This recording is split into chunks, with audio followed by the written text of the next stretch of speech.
Vamos lá.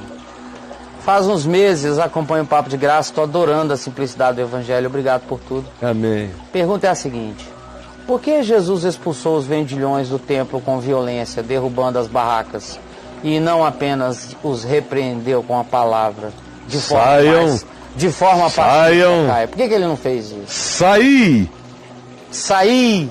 Saí em nome do Filho do Homem, porque Jesus não falava em nome de Jesus, ele só falava em nome do Filho do Homem, ou em nome do meu Pai. Isso, em nome do meu Pai. Agora, com o demônio ele só dizia saí. É porque a comunicação precisava da violência como expressão. A comunicação, em Jesus você tem todo tipo de comunicação. Jesus fez um monte de coisa que ele não precisava fazer. Aliás, ele não precisava ter feito nada para fazer tudo. Porque nele, tudo que foi feito, se fez. Ele tem que fazer alguma coisa. Ele até diz, quando ele ressuscita Lázaro, ele pede desculpas ao Pai por fazer aquela oração. Lembra disso? Ele pede desculpas na frente da tumba. Ele diz: Pai, graças te dou porque tu me ouviste.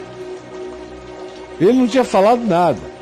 Aliás, eu sei que tu sempre me ouves, mas eu estou orando alto, em voz alta aqui, por causa deles, porque senão eles não sabem entender nada. Olha, que coisa fantástica. Não é lindo? Ele é fantástico. Pede perdão. Desculpa. Foi mal aí. É só assim, tem que ser através da comunicação antropomórfica. Sim. Tive que usar esse recurso. Para eles entrar, ou então passar lama e saliva no olho do cara. Para que ele precisa disso? Não, é porque tinha gente vendo, essas pessoas tinham que ver a comunicação do fenômeno. Sim, Caio. Ou aquela história de pegou nas orlas das suas vestes. Para tudo, porque eu senti que de mim saiu o poder. Ele precisava dizer quem me tocou, ele sabia quem tinha tocado nele.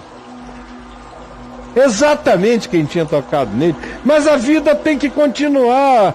Os interlocutores, os protagonistas do fenômeno histórico têm que falar, têm que se manifestar. Tem que se apresentar, né? Claro. Para que ele precisava transformar água em vinho num casamento? Isso precisaria ser uma transformação. Sim. Mas estaria ter ficado quieto lá e ter dito para si mesmo, esse vinho não vai acabar. E pronto. Mas não, ele fez daquilo, fez algo de caso pensado, com discrição, porém, com inevitabilidade de constatação. E foi uma parábola para o templo, porque em João,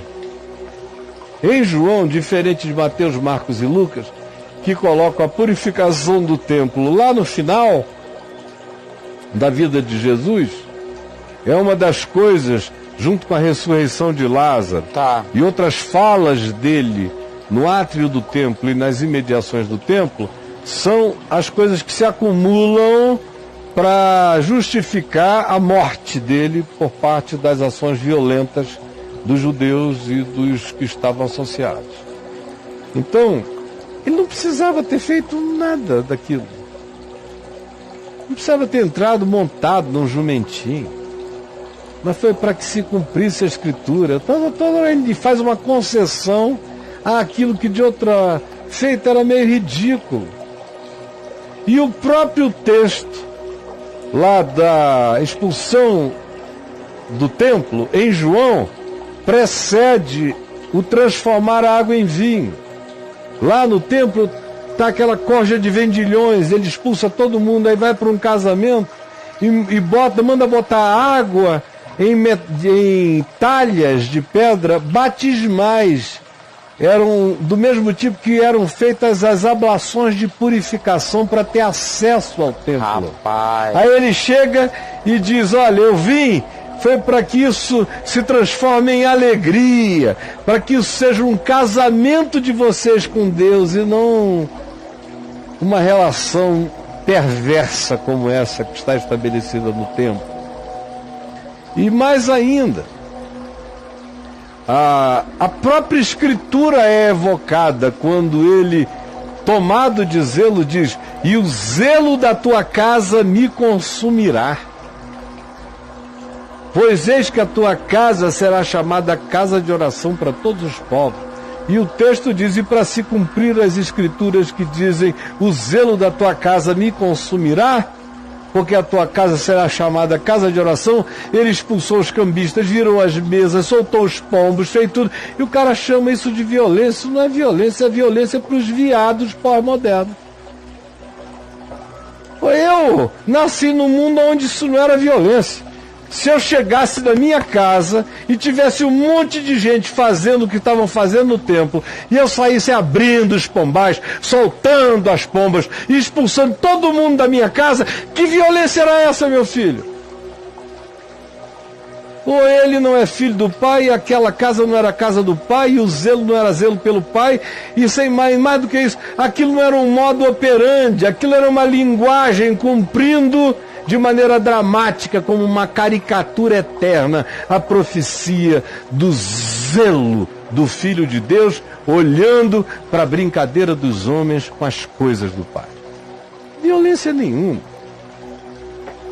Está dentro da minha casa, meu amigo. Não diz que ele saiu dando burdoada, que ele pegou um cacete, quebrou cara, a cabeça, empurrou, pisou, e saiu dando puxavancos, e catiripapos, e socos. Não.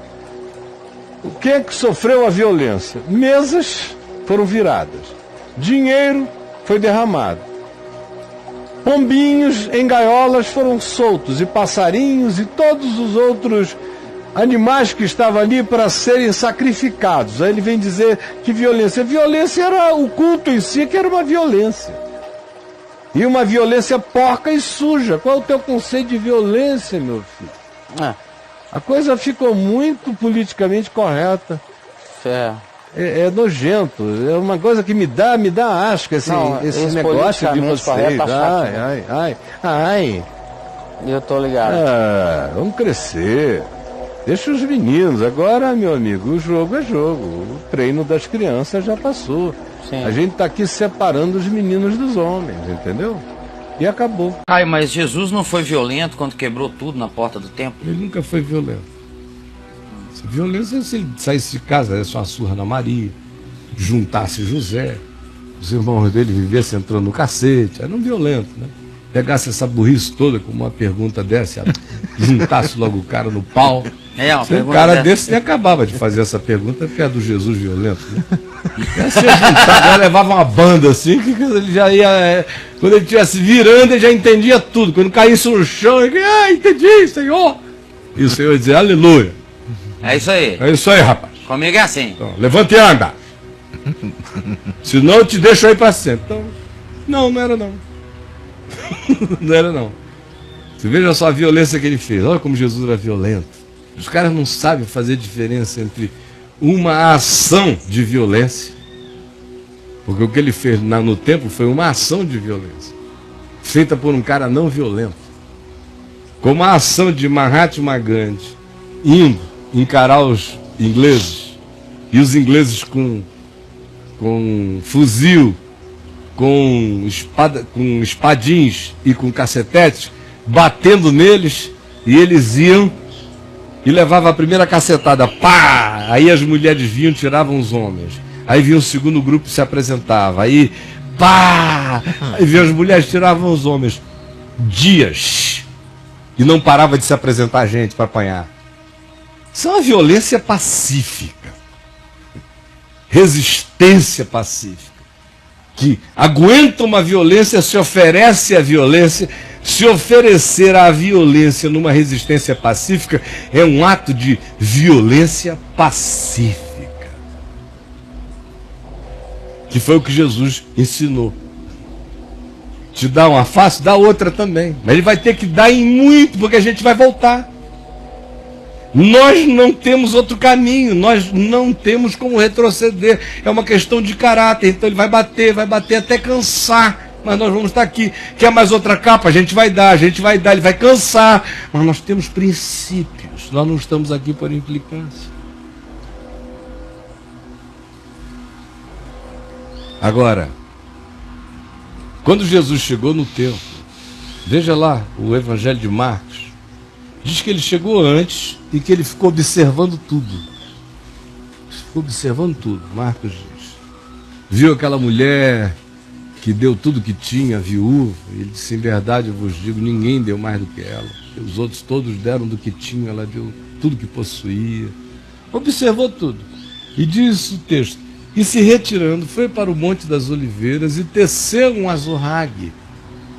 Ele passou a noite inteira fazendo azorrague. Chegou lá umas 7 da noite, né? O chicote. Aí começou a tecer o bichinho. Teceu. Conversando. Tava nervoso, tremendo, não. Teceu o azorrague. Não tava tocando aquele violão. Não, né? calminho. Dia seguinte ele guardou, enrolou, botou o bichinho em algum lugar. Não fez propaganda, subiu. Caso pensado. Sabia qual era a profecia que ele ia cumprir. Sabia qual era o salmo. Sabia que tinham transformado aquilo tudo num covil de salteadores, como diz o Salmo 52. Sabia de tudo. Chegou ali sem um pingo de raiva. E cometeu uma violência pedagógica.